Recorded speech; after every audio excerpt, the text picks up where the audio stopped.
First at 5 continues. Lawmakers in the two-state are back in session working on the agenda for the year ahead. Next at 5, we tell you about plans for the Peach State. But first at 5, community support pouring in for this sweet little boy behind us. Last Friday, Justin Gilstrap was attacked by dogs in a Columbia County neighborhood. And today, just hours ago, he went in for his 3rd surgery. Healthcare is costly and the price even higher for traumatic incidents. But one local business had a fundraiser day for Justin and gave 100% of their sales back to the family, hoping others would join in. Our Nick Veland has more here. Yeah, well, businesses throughout Columbia County are stepping up and donating. One is Rapid Restoration Auto Detail. The store owner says he saw the Facebook post of what happened to Justin Gilstrap and immediately wanted to find a way to help. He decided that every penny of profit made yesterday would go towards Justin and their GoFundMe, which currently has close to $100,000 raised. The owner, Jamie Camp, says from yesterday they made over $900, which will then go directly to the family. He says he has 3 boys of his own that like to ride their bikes, so what happened made him think of what if this had happened to his family, which made him want to help out even more. I saw it posted, someone had actually sent it to me, and I just, very, very heart-wrenching story, of course, and just was immediately impacted by it. Not only the pictures, but just the story of it. I've got 3 young boys at my house. We've got 3 boys, and so there's just that relatable aspect to it as well. And so immediately it was just that thought of, hey, we might not be able to, change their lives forever, but we can at least play our small part to do what we can to be an asset. And coming up all new on News 12 at 6 o'clock, we'll have more on how this business isn't the only one looking to help out Justin and his family in their time of need. All right, thank you for that update there, Nick. Turning now to Heather. Riley? Yeah, guys, a pretty Thursday. We'll have an update for you in just about 10 minutes. All right, thanks for that, Riley. We now know the name of a COVID victim whose body was found in a burn vehicle. 33-year-old Freddie Powell of Aiken was found on July 28th on Boggy Gut Road, 1 mile off Williston Road. Due to the extent of the thermal injuries, the race or sex of the victim was not immediately determined. Now, according to the Aiken County coroner, Daryl Abels, the cause of death, it was ruled as homicidal violence. The Aiken County Sheriff's Office is continuing the investigation. We'll bring you more updates as they become available. In Orangeburg, the Department of Public Safety is looking for a man wanted for murder back in December. Police say they are looking for Kristen Evans and say he should be considered armed and dangerous. Anyone with information on where Evans may be, contact police. Georgia is entering a new political era. The 2023 legislative session is happening now. On the agenda is law enforcement retention, homeowner tax relief, and much more. Abby Kasouris explains. Among some of the hot-button issues, abortion, election law, sports betting, and healthcare. I talked to some of the new legislators about their priorities. With the ringing of the bell, the 2023 legislative session begins. And it's one of the most diverse in the General Assembly's history. I mean, this house looks like Georgia. That is the reality of the situation. That's the beauty of the house, is that it represents our state. Democrat Ruo Roman is the first woman to wear a hijab in the House chambers. You have a younger voice and a new set of voices. It's almost like saying, hey, things are changing and we need to address that change. 43 new members in the House. According to the Center for American Women in Politics, the number of women in the House is historic. There's a very strong bipartisan spirit. We want to do right by Georgians. Democrat Esther Panik says even on her first day, she's focusing on the issues she plans to bring up. I want to see women's rights protected. I want to see the 6-week abortion ban gone. I want to see some reasonable gun control. I don't want it to be okay that someone wears full body armor and carries long guns into my shopping center. She'll face some opposition from the Republican Party that leads the House. New Speaker of the House John Burns will act as the guide. There are times we may disagree, but when we do disagree, we must do so respectfully. Lawmakers are taking a break today to rest up after the big Georgia win. They'll be back on Wednesday morning at 11.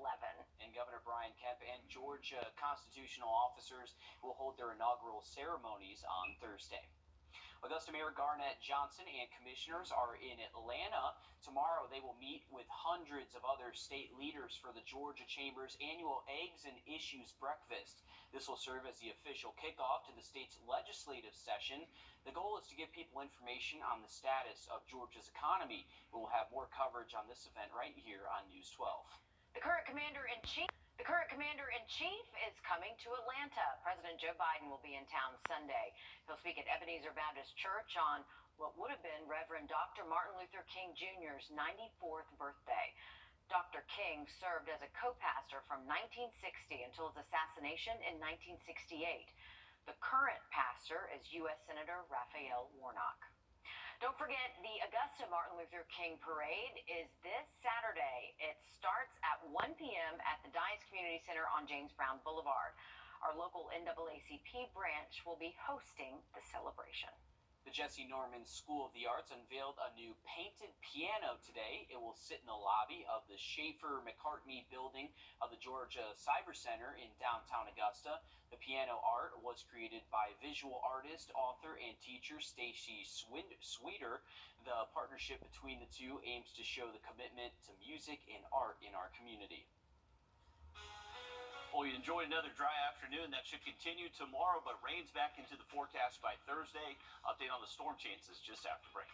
Well, we hope you filled up today because gas is about to get a lot more expensive. Next at 5, we tell you what's causing prices to spike overnight.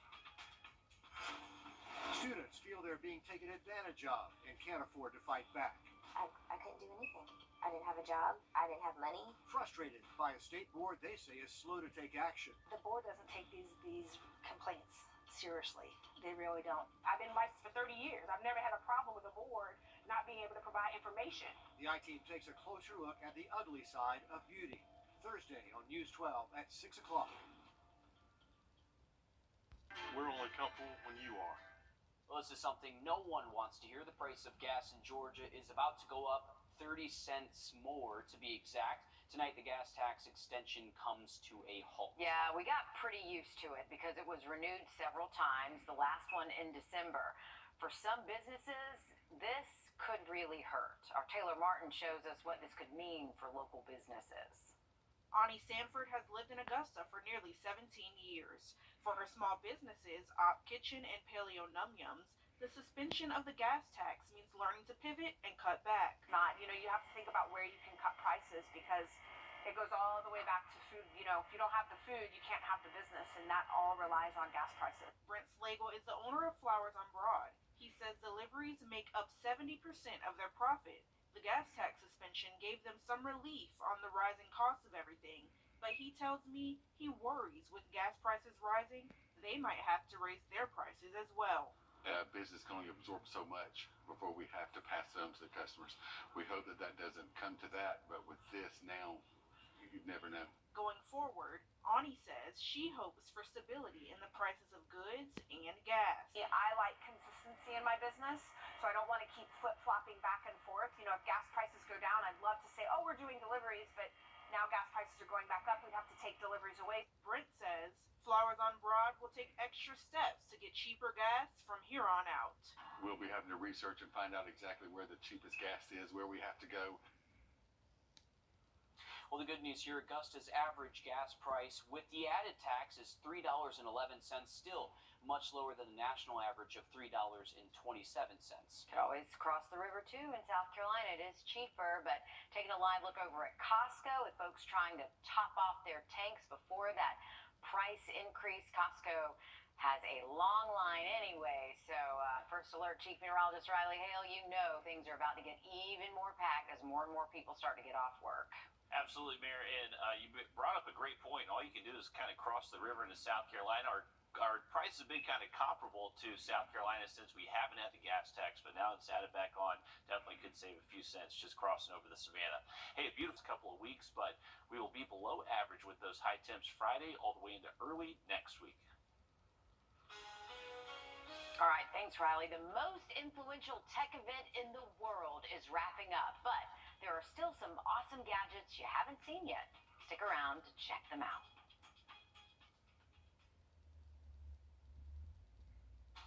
You're watching News 12 on your side. It's a brand new year. Time to start with Milton Rubin Toyota. Oh yeah, fresh inventory is arriving daily. Lease a new 2023 Tacoma SR5 for $299 a month. Milton Rubin Toyota.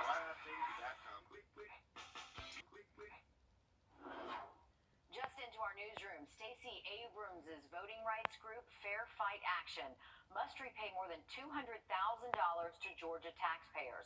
Now, all of this stems from the voter suppression lawsuit against Brad Raffensperger, the Secretary of State.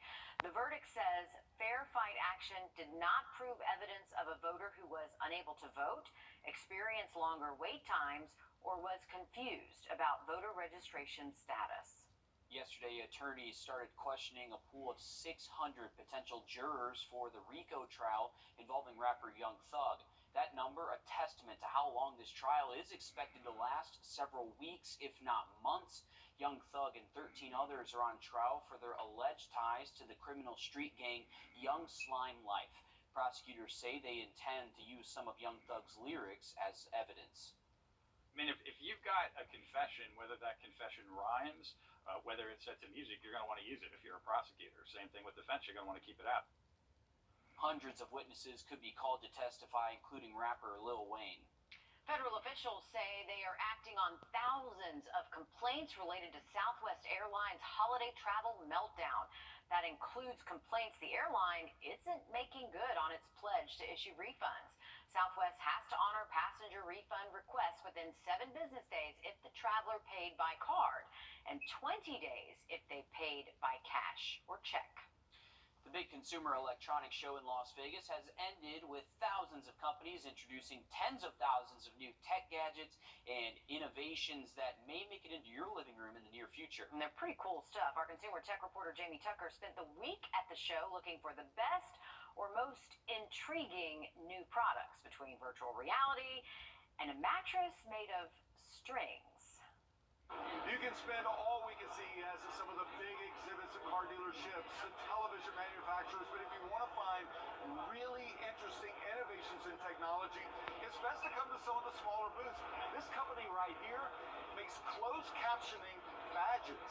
Now you can see what I'm saying, and this helps with the communication from patient to doctor or patient to nurse. Now, it also will translate into over 40 languages.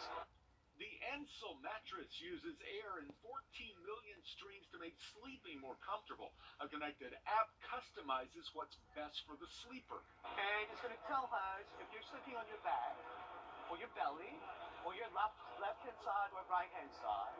And depending on that, it's going to automatically adjust the firmness. This is the B-Haptic Vest. I played games with a haptic vest in virtual reality to feel body blows and kickbacks from guns. I tried on shoes that practically laced themselves, no bending over. Got a temporary tattoo in 2 seconds. Self-tinting sunglasses that play music. A live game show where the host is a hologram. And I brush my teeth, every one of them, all at once with the Y-brush. A toothbrush with 35,000 bristles so you don't have to spend 2 minutes brushing your teeth. The Y-brush takes just 30 seconds. Here you spend at least 5 seconds on every side. So in fact, less time, we spend more in terms of brushing. Now that CES 2023 is over, these companies will return home, back to the drawing board to come up with new products that they will introduce next year. That's What the Tech. From CES in Las Vegas, I'm Jamie Tucker. And I'm hoping that was not a sample toothbrush. You got to keep that. Yeah, I also don't want to get punched. No. Like, I wouldn't want to put on a vest and then feel myself getting hit. No, that's not happening. No. But CES announced over 115,000 people were in attendance for the 3-day show, plus another 3,600 companies there. It'll be interesting to see what makes it to store shelves. Yeah, there's really cool stuff in there. Yeah, back in a bit. Favor, and I hope that you learn. Been in the wreck, call a Mike Hostin Law Firm. One Georgia fan has gone all out for the Dogs' big wins. This is the home of Regina Kirkland. She is Augusta's big biggest fan out in Hepzibah. That is quite the statement to say you were the biggest Yeah, I TJ think so. fan. Maybe. Check out her yard full of inflatables. In our next half hour, Will Volk stops by her house to ask her how she feels about the back-to-back national champions, the Dogs. I think we pretty much know what she's going to say. Yeah, she's excited. You know what's funny, though? People do stop by her house and take a picture with that giant inflatable. That's the size of 3 shacks, right? Yep, it is. I wonder how you get one that big. I don't think that's one you can just pick she up ordered it. She had to order it. That's like to be like a commercial dealer for big hairy dogs. Yeah, it's, well, she ordered it, and I don't know where she got it from, but that's a big one. Yeah, it's huge. It's 20 feet tall. That's her Santa Claus is even bigger than that. Wow. She's the I've biggest seen Santa some big Claus fan, Santas. too. She's so much fun. Oh, yeah. And I mean, perfect time to put up the big inflatable of Hairy Dog. Obviously, back-to-back natties, so a lot to celebrate there. Hey, we got a beautiful sunset looking out of our Grovetown